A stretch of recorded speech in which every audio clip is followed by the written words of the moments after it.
خوش آمدید کہتے ہیں آپ کو۔ علماء کرام ہمارے ساتھ موجود ہیں، جناب مفتی عامر صاحب، مفتی سہیل امجدی صاحب، شجاع الدین شیخ صاحب اور رضا داؤدنی صاحب۔ سوالات بہت سارے ہیں، میں بغیر کسی تمہید کے شروع کر دیتا ہوں سوال۔ مفتی عامر صاحب یہ بتائیے گا، یہ ایک صاحبہ ہیں کہ جنہوں نے پوچھا ہے کہ کیا آپ پلیز علماء کرام سے یہ پوچھ سکتے ہیں کہ کیا ہم گھروں میں ہمیں کتوں سے متعلق پوچھا ہے کہ یہ پال سکتے ہیں یا نہیں۔ انہوں نے صاحب بتایا بھی کہ جناب میں نے ایک یہ کتا پالا ہوا ہے اور مجھے بہت محبت ہے، مجھے بڑا اچھا لگتا ہے، لیکن یہ کہ اگر اسلام میں اجازت نہیں ہے تو پھر میں اس کی پاسداری کروں۔ ایک تو بڑی زبردست بات یہ ہے کہ وہ خود یہ کہہ رہی ہیں کہ بھائی میرا یہ شوق ہے، لیکن جو علماء کرام فرمائے تو اس اعتبار سے پھر میں عمل کروں گی، تو فرمائیے گا۔ بسم اللہ الرحمن الرحیم۔ ایک ہوتا ہے جانور کو حقیر جاننا اور ان کو جو ہے وہ ناقابل قدر تصور کرنا، صحیح ہے، یہ تو ایسا تو نہیں ہے، مگر یہ کہ گھروں کے اندر کتوں کو پالنے کی ممانعت ہے حفاظت کے لیے۔ دروازے پہ اگر رکھتے ہیں، ہاں چاہے دروازے کے اندر ہی ہو، جی جی، تو اس کی اجازت ہے۔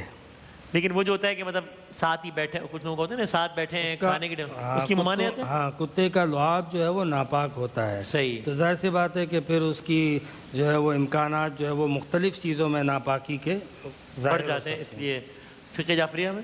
بسم اللہ الرحمن الرحیم۔ میں اس کو پسند تو قطعاً نہیں کیا گیا فقہ جعفری کے اندر کہ کتا پالا جائے، صحیح، اور اس کی ریزنز وہی ہیں کہ اس لیے کہ عین نجاست کی جو فہرست ہے اس کے اندر بھی آپ کو کتا نظر آئے گا، لیکن اس کے بعد اگر آپ مجھ سے یہ پوچھیں کہ پسند نہ ہونے کے باوجود کیا یہ حرام ہے، تو جواب یہ ملے گا کہ نہیں، حرام کی حد تک تو ہم نہیں کہیں گے، صحیح ہے، لیکن یہ کہ بہرحال اس کو قطعاً پسند نہیں کیا گیا، بلکہ یہاں تک ایک روایت کے اندر آیا ہے کہ ملائکہ اس گھر میں داخل نہیں ہوتے رحمت کے کہ جہاں پر کتے موجود ہوں، تو اس اعتبار سے بھی اس کو اگر آپ دیکھیں ڈسکریج تو کیا گیا ہے۔ صحیح ہے، اگر گنجائش ہو تو میں 1 منٹ اور لوں جی آپ جی کا۔ جی جی، مجھے یاد ہے کہ ایک پرانے زمانے میں، یعنی تقریباً 100 سال پرانی بات ہوگی یا اس سے بھی زیادہ پرانی، اچھا، کہ ٹرین کا ایک سفر تھا اور ایک صاحب علم باشرح عالم دین لکھنؤ سے سفر کر رہے تھے، اور راستے میں ایک اور بزرگ نظر آئے جو عالم نہیں تھے مگر ان کے ساتھ کتا موجود تھا، اور وہ بھی ٹرین میں سفر کر رہے تھے۔ ٹھیک ہے، تو گفتگو ہوتی رہی، بے تکلفی ہو گئی، تو انہوں نے کہا کہ آپ پابند شرع، دین کے تابع، اور عجیب سا محسوس ہو رہا ہے کہ آپ کے ساتھ کتا ہے۔ تو انہوں نے کہا بس ایک وجہ سے، مجھے موت سے بہت ڈر لگتا ہے،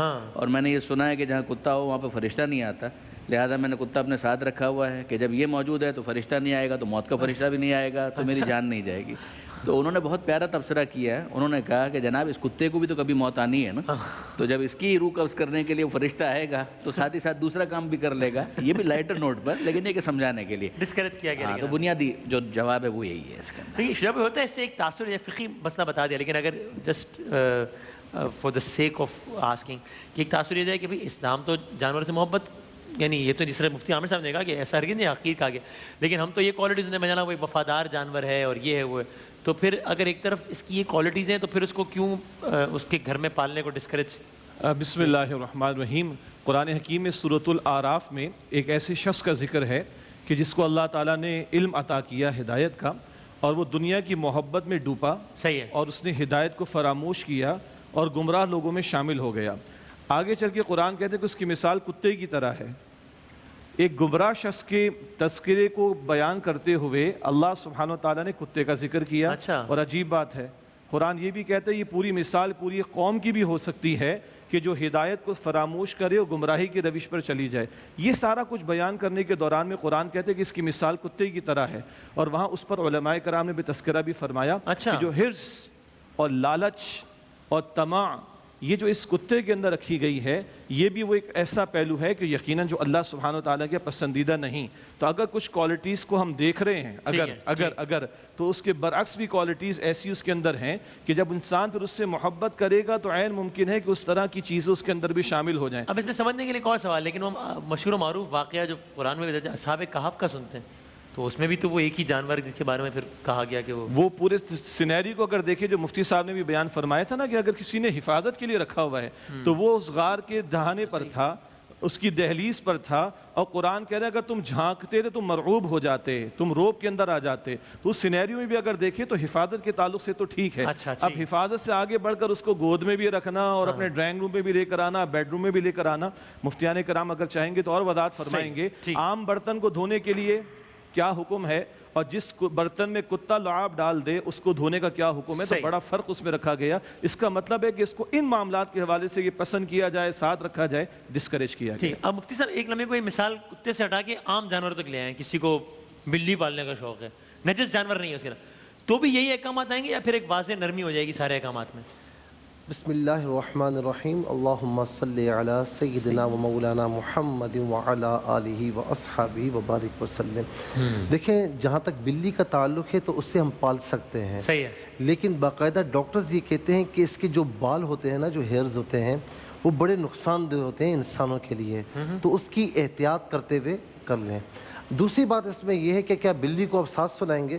کیا کرنا چاہتے لوگ ہیں؟ سلاتے ہیں، میں جانتا ہوں۔ یہاں پر انسانوں کے واندے پڑے ہوئے ہیں حضرت، یہاں انسان سے محبت نہیں کر رہا۔ جزاک اللہ۔ جی ٹھیک ہے نا، تو لیکن میں پہلے جانتا ہوں انسان- لوگوں ہاں پہلے ایک ایک کمرے میں 8-8 بلیاں رکھتے جی، ہیں لیکن لوگ۔ پہلے انسانوں سے تو محبت کر لیں۔ دوسری بات جو ہے وہ شرعی جو حکم ہے وہ میں نے بتا دیا ہے۔ اچھا کتے کا جہاں تک معاملہ ہے نا، تو بات یہ کہ وہ عین نجس نہیں ہے۔ نہیں ہے، ہاں، عین نجس نہیں فقہ ہے، جعفریہ میں تو ہے عین نجس صرف اور صرف خنزیر ہے۔ اچھا جی ٹھیک، جی جی، فقہ حنفیہ میں عین نجس نہیں۔ اگر عین نجس ہوتا تو ہم تو اسے قریب بھی نہ جاتے۔ صحیح ہے، ٹھیک ہے۔ اچھا اب مسئلہ یہ ہے کہ وہ عورت کہ جس نے کتے کو پانی پلایا تھا، ہاں اللہ تبارک و تعالیٰ نے صرف اس کی بدولت اس کی مغفرت فرما دی۔ ٹھیک، جی تو جی اسلام جانوروں سے محبت کرنے کا کہتا ہے، لیکن جس سے جو جانور ہے ضروری نہیں کہ اس کی ہر چیز پاک ہو، یہ ضروری نہیں ہے۔ اب ظاہر ہے کہ اس کا بول و براز ہے، اب کسی نے گھر کے اندر پالا ہوا ہے، وہیں پر اس نے بول کر دیا، وہیں براز کر دیا، کیا کریں گے آپ؟ ساری گندگی کے یہ حکم تو ہر معاملات ہیں۔ جانور کے لیے ہو گیا نا میں؟ جی جی، وہی میں عرض کر رہا ہوں نا۔ کتا عین نجس نہیں ہے فقہ حنفیہ میں، جی، تو پھر تمام جانوروں کا حکم یکساں ہوا نا فقہ حنفیہ میں؟ تمام جانوروں کا حکم یکساں نہیں ہے، مطلب یہ کہ جیسے بلی کا حکم یہ ہے کہ اسے آپ پال سکتے ہیں، لیکن جو میں نے احتیاط بتائی وہ احتیاط کریں اپنی صحت کے حوالے سے۔ کتے کا یہ ہے کہ اگر یہ گیلا ہو جائے جی، اور آپ کے جسم کے ساتھ لگ رہا ہے تو تب ناپاکی ہے۔ تو ٹھیک ہے؟ کیونکہ وہ اٹ سیلف نجس ہوگا تو ہی اس کی گیلا ہونے سے عین میرا نجس ٹچ نہیں ہے، اچھا، کچھ چیزیں نجس ہیں۔ عین نجس یعنی یہ جو اٹ خود سیلف ناپاک نجس ہو ہے، جائے وہ نہیں ہے۔ ہاں وہ نہیں ہے، کچھ چیزیں نجس تو ہیں۔ مجھ سے اگر ایک چیز اٹ سیلف نجس نہیں ہے، اگر عین نجس، تو پھر تری کے ساتھ ٹچ ہو جائے تو میرا ہاتھ کیوں نجس ہو جاتا ہے جبکہ وہ خود عین نہیں، نجس جب نہیں گیلا ہے؟ ہو، جب گیلا ہو تو تب ہے۔ دیکھیں انسان ہے نا، انسان تو پاکیزہ ہے نا۔ ٹھیک ہے، ٹھیک ہے، کیا اس کا بول و براز پاکیزہ ہے؟ نہیں ظاہر، کیا وہ تھوک اگر کہیں پھینکے تو وہ پاکیزہ ہے؟ ایک بات ہے نا۔ تو اسی لیے ضروری نہیں کہ جو عین نجس نہیں اس کی ہر چیز نجس ہو، ایسا نہیں ہے۔ کچھ چیزیں نجس ہوتی ہیں، گیلا ہو جائے اس میں احتیاط کی جائے، اس کا لعاب پاک نہیں ہے۔ کسی برتن میں اگر گر جائے یا برتن میں منہ مار دے تو کم از کم اس برتن کو 3 مرتبہ دھونا چاہیے۔ بتائیں، ہمارے یہاں پہ جو ہے نا خنزیر کے حوالے سے یہ ہے کہ اس کا بال، اس کے پیر، اس کا ہر سر چیز نجس، عین نجس سے یہ مراد ہے۔ سراپا نجاست ہے وہاں۔ اور جو چیر پھاڑ کرنے والے جانور ہوتے ہیں ان کا لعاب جو ہے، ان کا جوٹا جو ہے وہ نجس ہوتا ہے، یہ فرق ہے۔ اور فقہ جعفریہ میں عین نجس ہے؟ نہیں، اس کے اندر اب یہ وضاحت ضروری ہو گئی اچھا، کہ ایک فہرست ہے ہمارے پاس تقریباً 10-11 چیزوں کی کہ جس کو نجس مانا گیا ہے کنڈیشنز کے ساتھ۔ ٹھیک ہے، اچھا، یعنی ہر ایک کی نجس، پیشاب ہے، پیشاب بھی گائے کا نجس نہیں مانا گیا، اسی طریقے سے اس کا براز بھی نجس نہیں مانا گیا۔ تو اس کے اندر ایک معیارات دیے گئے، لیکن پیشاب، پخانہ، خون، منی، مردار، کتا، سور، بعض چیزوں کے اندر کافر کے حوالے سے، اور پھر شراب کی بات آئی، نجاست خور حیوان کا پسینہ، یہ کچھ چیزیں ہیں کہ جن کو عین نجاست مانا گیا۔ ایک بات تو یہ اصولی طور پر فقہ جعفری کے حوالے سے۔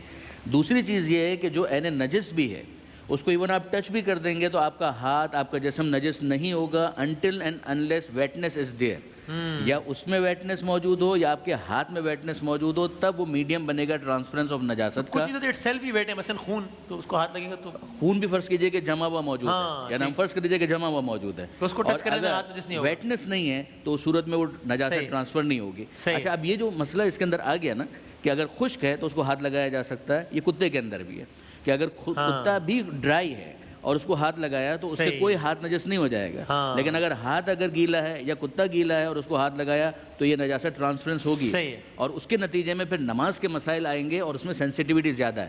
بلی میں یہ مسئلہ نہیں ہے، بلی کے لعاب میں یہ مسئلہ نہیں ہے، ایون درندوں کے لعاب کے اندر بھی یہ مسئلہ نہیں ہے۔ یعنی اگر آپ جانوروں کے حوالے سے بات کریں تو صرف کتے اور سور کے حوالے سے فقہ جعفری کے اندر سینسیٹیوٹی ہے، باقی طبیعت کے اندر ایک گھن کا آنا وہ ایک الگ معاملہ ہے، لیکن نجاست کی اگر آپ بات کریں تو یہ فہرست۔ تو اس وجہ سے کتے کے حوالے سے خاص طور پر جو ہے وہ ڈسکریج کیا ہے سب نے۔ اچھا، ایک اور سوال کے لیے آیا تھا شجاع صاحب کہ آج ہم نے یہ بات کی نا کہ وہ بہرحال گھر کا خرچ دینا جو ہے وہ، یا گھر کا نظم و نسق مالی اعتبار سے چلانا وہ شوہر کی ذمہ داری ہے۔ تو ایک سوال یہ ہے کہ بھائی وہ شوہر حضرات کہ جن کی بیویاں کماتی ہوں، خود اچھی خاصی تنخواہ کماتی، وہ شوہر حضرات اگر اپنی بیویوں کو تنخواہ یا گھر کا خرچہ چلانے کے لیے ایک بھی روپیہ نہ دیں، یہ کہہ کر کے خود اپنا کما لیتی ہے تو چلا لو اسے گھر پہ، تو وہ یہ ٹھیک ہے ان کا یہ کہنا؟ بسم اللہ الرحمن الرحیم۔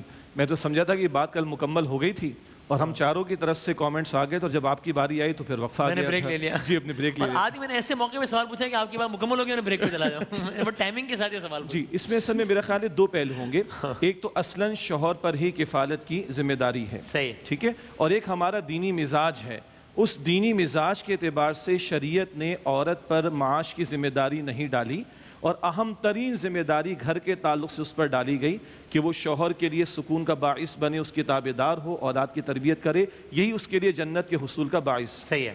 ہیونگ سیڈ دیٹ، ایک عورت اگر کما رہی ہے تو اس کمائی پر اس کا اپنا اختیار ہے، ٹھیک ہے۔ اچھا اب شوہر کے اوپر اپنی ذمہ داری اپنی جگہ پر ہے، کیونکہ اصلاً کفالت کی ذمہ داری شوہر پر ہے، لیکن بیوی ڈیمانڈ نہیں کرتی، بیوی تقاضا نہیں کرتی ہے، اور کوئی ایسا اس کی طرف سے مطالبہ نہیں ہے، تو گنجائش ہو سکتی ہے، لیکن اگر بیوی اصلاً مطالبہ کرتی ہے اور شوہر یہ کہہ کر نہیں دیتا کہ بھائی آپ تو خود کما رہی ہیں نا تو آپ چلا لیجیے اسے گھر، نہیں، شوہر دیکھیے قوام جس کو بنایا ہے تو بیوی کی کفالت کی ذمہ داری اسی اس پر رہے ہی گی آئے چاہے بیوی کماتی ہو یا نہ کماتی، یہی مسئلہ ہے۔ جب آپ اتنی آسانی سے کہتے ہیں کہ اسلام نے ہمیں ذمہ دار بنایا ہے تو ذمہ داری پوری کیجیے نا، جو آپ کی رسپانسبلٹی وہ پوری کیجیے۔ نہیں ذرا سی بات آتی ہے ہم قوام میں تو پھر پورا کریں۔ ہاں ایک سچویشن یہ آتی ہے، باقی شجاع صاحب نے جو فرمایا وہ بالکل صحیح ہے، ایک سچویشن ایسی آتی ہے کہ شوہر کم کماتا ہے یا غریب ہے، وہاں پر بیوی اگر ساتھ مل کر رہی شیئر ہے کر لیں وہ تو بڑی اس اچھی میں بات کوئی ہے، حرج نہیں ہے۔ بالکل۔ کوئکلی ایک سوال لے لیتے ہیں، مفتی عامر جواب دیجیے گا۔ جی سنائیے گا سوال۔ کرام سے یہ سوال ہے کہ اگر شوہر نان و نفقہ ادا نہ کرتا ہو اور کسی قسم کی بھی رسپانسبلٹی بیوی یا بچوں کی نہ لیتا ہو، بیوی خود کما کے اپنا اور بچوں کے اخراجات پورے کر رہی ہو، تو کیا اس صورت میں بھی شوہر کی اطاعت لازم ہے؟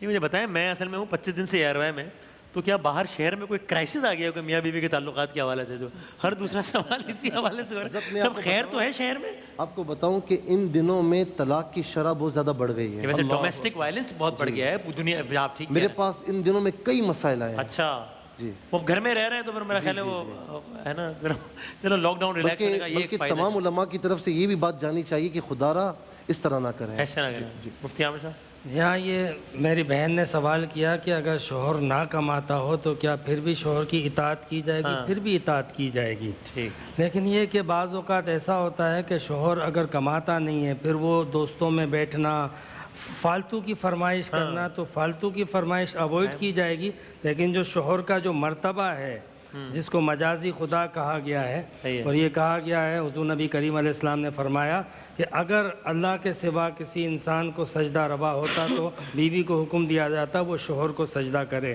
تو یہ صحیح احادیث جو ہے وہ جب موجود ہے تو شوہر کا اس سے مرتبہ بتایا گیا ہے کہ ہے کیا چیز، یعنی یہ نہیں ہے پیسہ تو کوئی بھی دیتا ہے تو کیا ہر پیسے دینے والے پیسے ہی کی رقم ہی کی وجہ سے تھوڑی اطاعت کی جاتی ہے، ایک ڈیزگنیشن ہوتا ہے، ایک مرتبہ ہوتا ہے، ایک احترام ہوتا ہے، اس احترام کی قدر احترام مشروط نہیں ہے، لیکن شوہر کو جب وہ رتبہ دیا گیا تو وہ ایسا بیہیو بھی کرے، وہ تو ہے، بالکل ہے۔ اس کے اندر ایک گزارش یہ ہے کہ ایک مورل جو ایک انسان اپنی رسپیکٹ گین کرتا ہے نا وہ لوز کر جائے گا، وہ گھر کے اندر اس طریقے سے اپنا رول ڈیلیور ہی نہیں کر پائے گا اگر وہ گھر کے اندر رسپیکٹ گین نہیں کرتا۔